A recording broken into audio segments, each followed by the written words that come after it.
Hi guys, welcome to my video. Today in this video, I'm talking about my individual assignment about the artificial pacemaker. My name is Yip Chung Jen and my nature number is as shown in the slide. So nevertheless, let's move on to the objective of the assignment, which is we need to have an overview about the circuit in a regular artificial pacemaker. We need to acknowledge about the function and mechanism of electrical components in a regular artificial pacemaker, and we apply the knowledge of circuit theory and relate its function with biomedical engineering. And then the presentation parts of introduction, circuit overview, explanation, discussion, and conclusion. We go to the first part, which is introduction of an artificial pacemaker. Yeah, so what is an artificial pacemaker?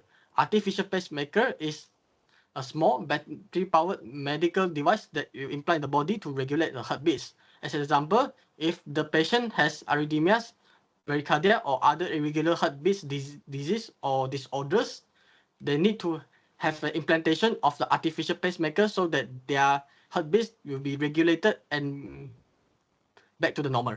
So let's move on to the second part, which is the circuit overview. So from the figure 4 and the figure 5, we can have analysis about the complex circuit, which we has concluded some crucial circuit components, which is consist of diodes, transistors, resistors, and capacitors. The type of circuit will be the RC circuit, and the order of circuit will be first order circuit due to it just has one type of the energy independent source of the capacitor. Yeah. So let's move on to the third part, which is explanation about the circuit structure and mechanism. So the first thing we need to explain is the RC circuit in the pacemaker's operation. The first operation will be the pulse generation of the pacemaker. The pacemaker will periodically charge and discharge the stored energy from the capacitor through the leads and need to deliver a stable electrical stimulus to the heart by a complete circuit of the capacitor, resistor, and heart tissue. And the second and the third operation will be the natural property of the capacitor, which in the charging phase, the capacitor charge from the power source, and in the discharging phase, the stored energy in the capacitor will rapidly discharge and through the circuit to generate a pulse that stimulates the heart to contract. So let's move on to the second thing we need to explain about, which is the crucial determinator parameters. The first parameter we need to consider is the time constant.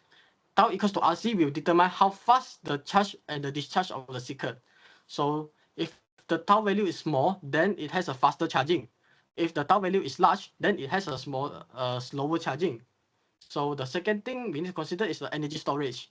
Energy will release to the heart tissue during the discharging phase of the capacitor so that it can provide a sufficient stimulation impulse to depolarize the cardiac cells to contract. Yeah. So the third parameters will be the voltage threshold, which the voltage delivered must exceed the heart excitation threshold level, commonly 1 to 2 watts, to trigger the normal heartbeats.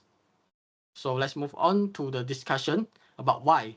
So maybe we ask, can it be the second order circuit? The answer is definitely yes.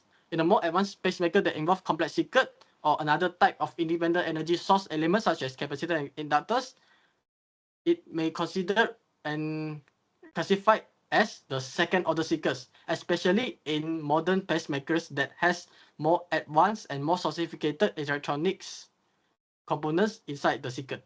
Yeah. And the second question may be, how about is circuit maintenance? Basically, we have to do maintenance on our artificial pacemaker on the battery, LED, and also some software and programming updates. So we need to conclude about our presentation, which for the core function of the artificial pacemaker is to deliver the electrical pulse to regulate the heartbeat, but it is primarily to refer as a first order circuit. However, if we have the more ancillary systems with more advanced pacemaker designs, it may consider it as the second order circuits.